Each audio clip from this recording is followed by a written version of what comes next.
అభివృద్ధి తర్వాత బస్తర్లో కీలక మార్పులు జరుగుతున్నాయి. మావోయిస్టుల కోటలో రూపురేఖలే మారిపోతున్నాయి. గిరిజన గ్రామాల్లో టెక్నాలజీ అందుబాటులోకి వస్తోంది. మొట్టమొదటిసారి బస్తర్ అడవుల్లో సెల్ టవర్ ఏర్పాటు చేశారు అధికారులు. బీజాపూర్ జిల్లాలోని కొండపల్లిలో టవర్ ఏర్పాటైంది. ఛత్తీస్గఢ్ తెలంగాణ సరిహద్దు ప్రాంతాల్లో ఉంది కొండపల్లి. గతంలో విద్యుత్, తాగునీరు, రవాణా వంటి మౌలిక సదుపాయాలు కూడా కరువుగా ఉండేవి. హిడ్మా మృతికి ముందే కొండపల్లికి రోడ్డు కనెక్టివిటీ పనులు ప్రారంభించారు. ఇటీవల కొండపల్లికి విద్యుత్ సదుపాయాన్ని కూడా కల్పించారు. తాజాగా సెల్ టవర్ కూడా ఏర్పాటు చేశారు అధికారులు. గిరిజనులకు టెక్నాలజీ సేవలు అందించేలా ఛత్తీస్గఢ్ ప్రభుత్వం చర్యలు తీసుకుంటుంది. బస్తర్ అడవులు మావోయిస్టులకు పెట్టని కోటగా ఉన్నాయి. ఇన్ని రోజుల పాటు అభివృద్ధికి ఆమడ దూరంలో ఉంటున్న అబూజ్ మడ్ అలాగే బస్తర్లోని దండకారణ్య ప్రాంతాలు ఇప్పుడిప్పుడే రూపురేఖలు మారిపోయే అవకాశం కనిపిస్తోంది. టెక్నాలజీని అందిపుచ్చుకునే అవకాశం కనిపిస్తోంది. దట్టమైన అడవి ప్రాంతంలో నక్సల్స్ ప్రాబల్యంతో అభివృద్ధి నోచుకోని పరిస్థితి. ముఖ్యంగా ఎక్కడ రోడ్డు వేయాలన్నా లేదా ఎలాంటి అభివృద్ధి కార్యక్రమాలు చేయాలన్నా నక్సల్స్ అడ్డుపడ్డారనే కారణంతో అక్కడ అభివృద్ధి పనులు ఆగిపోయాయని వాదనలు ఉన్నాయి. దీంతో ఆయా ప్రాంతాల్లో ఇప్పటివరకైతే టెక్నాలజీ అందుబాటులో లేదు. ఇప్పుడు అక్కడ రూపురేఖలు మారిపోతున్నాయంటే అవునని అనిపిస్తుంది. ఒకప్పుడు మావోయిస్టు హింస కారణంగా భయం, ఒంటరితనంతో నిన్న ఛత్తీస్గఢ్లోని బస్తర్ ప్రాంతాల్లో ఇప్పుడు భూమిపై స్పష్టమైన మార్పు కనిపిస్తోంది. బీజాపూర్ జిల్లాలోని కొండపల్లి గ్రామంలో మొదటిసారిగా మొబైల్ నెట్వర్క్స్ కనెక్టివిటీ రాక సాంకేతిక మైలురాయిని తీసుకురావడం కాకుండా మావోయిజం క్షీణత చివరకు సజీవ వాస్తవంగా మారుతుందనే స్థానికుల నమ్మకాన్ని కూడా బలోపేతం చేస్తుంది. గ్రామస్తుల మొబైల్ ఫోన్లలో సిగ్నల్ బార్లు కనిపించిన వెంటనే ఆదివాసీ కుటుంబాలు కొత్తగా ఏర్పాటు చేసిన టవర్ వైపు పరిగెత్తాయి. వారు సాంప్రదాయ ధోల్, మందర్ డ్రమ్స్ వాయిస్తూ వృద్ధ గ్రామస్తులు భక్తితో టవర్ను తాకారు. అనేక మంది మహిళలు దీపాలు వెలిగించి ప్రార్థన చేశారు. ఈ దృశ్యం సమాజం దశాబ్దాలుగా ఎదురుచూస్తున్న పరివర్తనను సూచిస్తోంది. ఇక తెలంగాణ ఛత్తీస్గఢ్ సరిహద్దు వెంబడి అటవీ ప్రాంతంలో లోతుగా ఉన్న కొండపల్లి చాలా కాలంగా రోడ్లు, విద్యుత్, తాగునీరు వంటి ప్రాథమిక సౌకర్యాలకు దూరంగా ఉంటుంది. అటువంటి వాతావరణంలో మొబైల్ టవర్ ఏర్పాటు కేవలం మౌలిక సదుపాయాల మెరుగుదల మాత్రమే కాదు, ఇది గ్రామాన్ని బాహ్య ప్రపంచంతో అనుసంధానించడానికి ప్రతీకగా చెప్తున్నారు. చాలా సంవత్సరాలుగా కొండపల్లి కమ్యూనికేషన్, రవాణా, ప్రజాసేవలను పొందడంలో సవాళ్లను ఎదుర్కొంటుంది. క్లిష్టమైన భూభాగం, మావోయిస్టుల అడ్డంకి కారణంగా పరిపాలనా బృందాలు ఈ ప్రాంతానికి చేరుకోవడంలో ఇబ్బంది పడ్డాయి. అయితే నిరంతర భద్రతా కార్యకలాపాలు, మెరుగైన పరిపాలనా సహకారం, కేంద్రీకృత ప్రభుత్వ జోక్యాలతో ఈ ప్రాంతం వేగంగా అభివృద్ధి వైపు పయనిస్తుంది.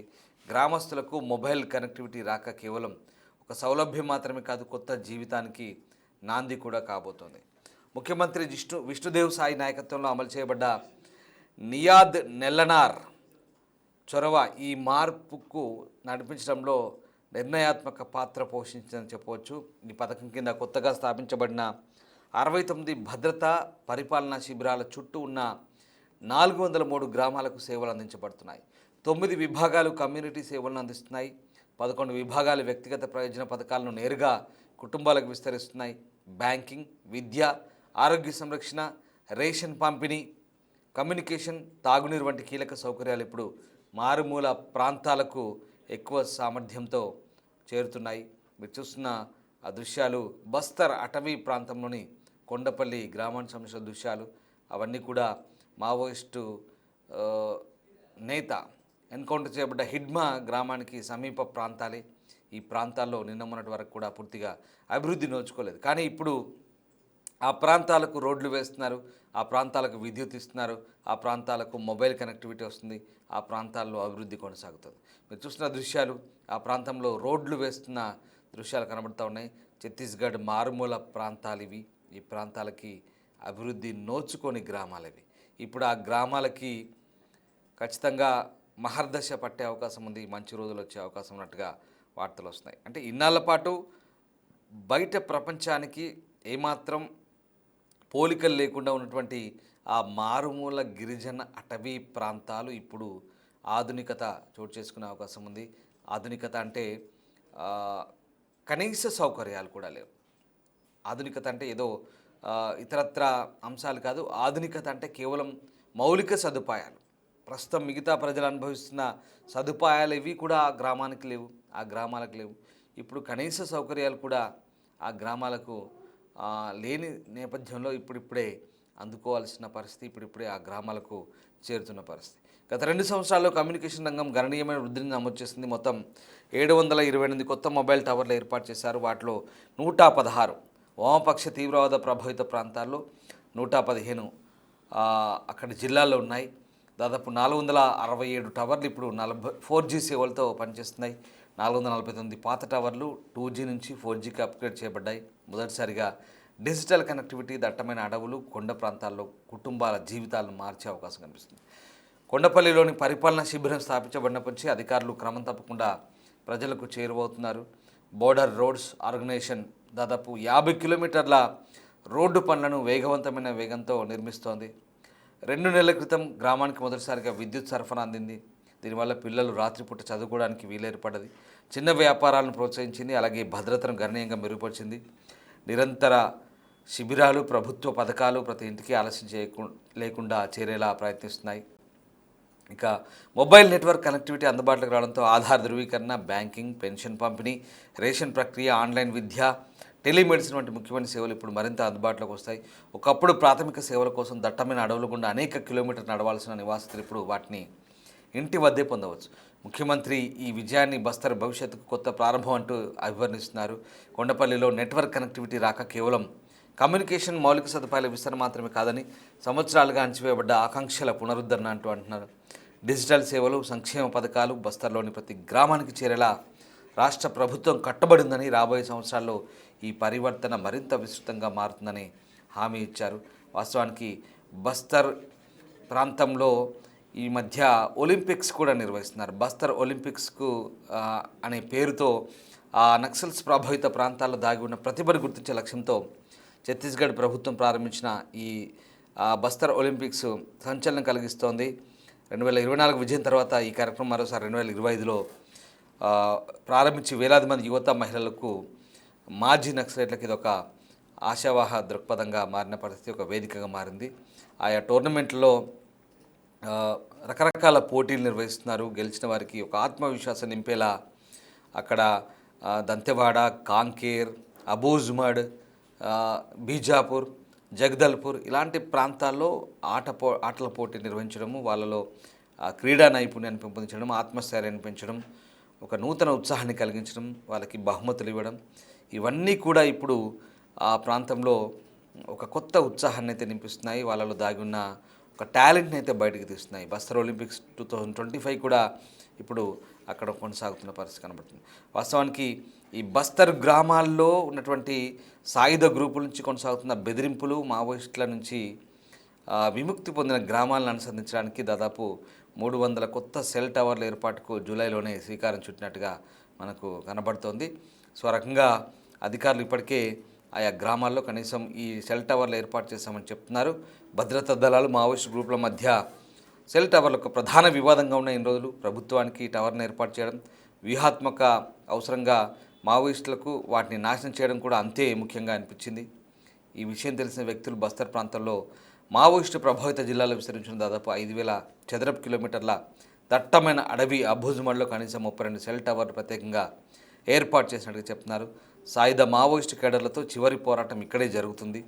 ఈ నేపథ్యంలో ప్రస్తుతం ఈ ప్రాంతంలో టెక్నాలజీని వినియోగించడం ద్వారా మావోయిస్టు నియంత్రణ నుంచి విముక్తి పొందిన ప్రాంతాల్లో ప్రస్తుతం రాష్ట్ర ప్రభుత్వం అంటే ఛత్తీస్గఢ్ ప్రభుత్వం గత 4-5 దశాబ్దాలుగా మావోయిస్టు ప్రభావంతో సంబంధాలు తెగిపోయి నివసిస్తున్న గ్రామాల్లో కొత్త వెలుగులు నింపే అవకాశం కనిపిస్తుంది.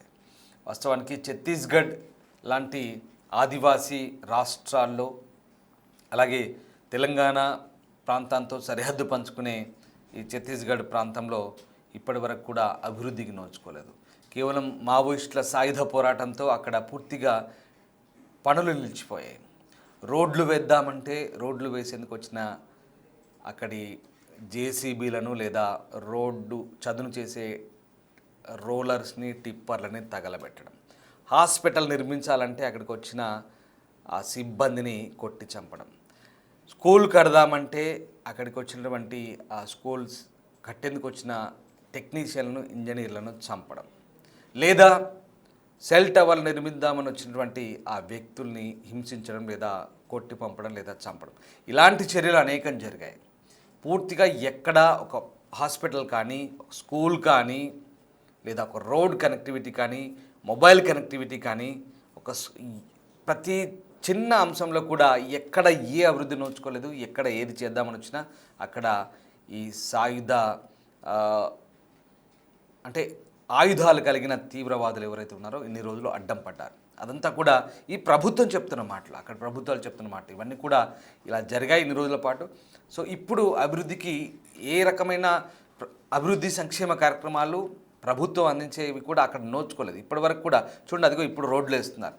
ఇప్పటి వరకు కూడా అక్కడ మళ్ళీ అభివృద్ధి జరగలేదు, గిరిజన ప్రాంతాలు అభివృద్ధికి నోచుకోవడం లేదంటూ మళ్ళీ ప్రభుత్వాలపైన ఆరోపణలు. కానీ ఈ అభివృద్ధికి ఎవరు ఆటంకం అనేది ప్రభుత్వం ఇక్కడ ఎత్తి చూపుతున్న పరిస్థితి కనబడుతుంది. సో ఓవరాల్గా ఇప్పుడున్న పరిస్థితుల్లో ఈ గిరిజన ప్రాంతాల్లో 40-50 ఏండ్ల దశాబ్దాల తర్వాత, 4-5 దశాబ్దాల తర్వాత, అంటే దాదాపు 40-50 ఏళ్ళ తర్వాత బయట ప్రపంచానికి తెగిపోయిన సంబంధాలను ఇప్పుడు పునరుద్ధరించేందుకు పనిచేస్తున్నామంటూ ప్రభుత్వాలు అయితే చెప్తా ఉన్నాయి. సో సాయుధ మావోయిస్టు కార్యకర్తలు ఆ టవర్లను ధ్వంసం చేయడం, కాల్చడం, ఇట్లాంటి ఈ తగలబెట్టడం, అక్కడి ప్రాంతంలో సహకరిస్తున్న పౌరులను చంపడం, ఇంజనీర్లను చంపడం, అక్కడ ఏది ఏర్పాటు చేద్దామన్నా అక్కడ రావడం, తగలబెట్టడం, నిప్పు పెట్టడం, వాళ్ళని చంపడం, వెళ్ళిపోవడం. దీంతో ఎక్కడికక్కడ అభివృద్ధి కుంటుపడిపోయింది. ఇప్పుడు ఆ ప్రాంతంలో ఇప్పుడు ఆ వామపక్ష తీవ్రవాదుల ప్రభావిత ప్రాంతాల్లో ఇప్పుడు కాస్తో కూస్తూ అభివృద్ధి నోచుకుంటుంది. దీంతో ప్రభుత్వ సంక్షేమ కార్యక్రమాలు, అంటే ఇన్నాళ్ల పాటు ప్రభుత్వం ఏదైతే అమలు చేస్తుందో సంక్షేమ కార్యక్రమాలు కనీసం ఆ ప్రజలకు అందే అవకాశం ఉంది. కనీసం అంటే ప్రభుత్వం ఇచ్చే సంక్షేమ పథకాలైనా వాళ్ళకి అందితే బాగుపడతారనే ఉద్దేశంతోనే ప్రభుత్వం ఆలోచిస్తుంది. దాంతో అక్కడ ఇప్పుడు ప్రభుత్వ వర్గాల్లో కొంత పని చేసుకునేందుకు ఒక వీలు, ఒక అవకాశం అయితే చిక్కినట్టుగా అనిపిస్తుంది. ఇంకా ముందు రోజుల్లో ఖచ్చితంగా సమూల మార్పులు ఉంటాయని అక్కడి ప్రభుత్వాలు చెప్తున్నాయి. చూడాలి. ఛత్తీస్గఢ్లో ప్రస్తుతానికైతే టెక్నాలజీ, మొబైల్ నెట్వర్క్ను అందుబాటులోకి తేవడం ద్వారా చాలా విషయాల్లో అందుబాటులో ఉంటారు. ప్రభుత్వంతో కనెక్టివిటీ పెరుగుతుంది. ప్రభుత్వ కార్యక్రమాలను ఇంటి దగ్గరికి తీసుకెళ్లొచ్చు అంటూ ప్రభుత్వం అయితే చెప్తుంది. 4G సేవలను అక్కడ ప్రస్తుతానికైతే ప్రారంభిస్తున్నారు. సో ఇప్పుడు రాబోయే రోజుల్లో ముందు ఇంకా ఎలా ఉండబోతుంది? రోడ్లు వేస్తున్నారు, స్కూల్స్ కడుతున్నారు, హాస్పిటల్స్ కడతామంటున్నారు, మొబైల్ టవర్స్ పెడుతున్నారు. ఇవన్నీ కూడా మౌలిక సదుపాయాలు, అంటే ప్రజలకు అవసరమైన నిత్యావసరాల మాదిరిగా ఉండే మౌలిక సదుపాయాలు ఇవన్నీ కూడా. సో ఈ విషయంలో కాస్త ముందడుగు పడబోతుంది. ఇంకా ఛత్తీస్గఢ్ ఈ అటవీ ప్రాంతాల్లో, దండకారణ్యంలో, అబూజ్మడ్లో, బస్తర్లో, కాంకేర్లో, నారాయణపూర్లో, బీజాపూర్లో, ఈ ప్రాంతాల్లో ఇంకా ముందు ఎలాంటి కార్యక్రమాలు చేపడతారు ప్రభుత్వం అనేది వేచి చూడాల్సిందే. పూర్తిగా 2026 మార్చి 31కి మావోయిజాన్ని అంతం చేస్తామన్న ప్రభుత్వ లక్ష్యం నెరవేరితే ఖచ్చితంగా ఇవన్నీ కూడా సఫలీకృతం అవుతాయంటూ ప్రభుత్వ వర్గాల నుంచి వస్తున్నటువంటి వాదన.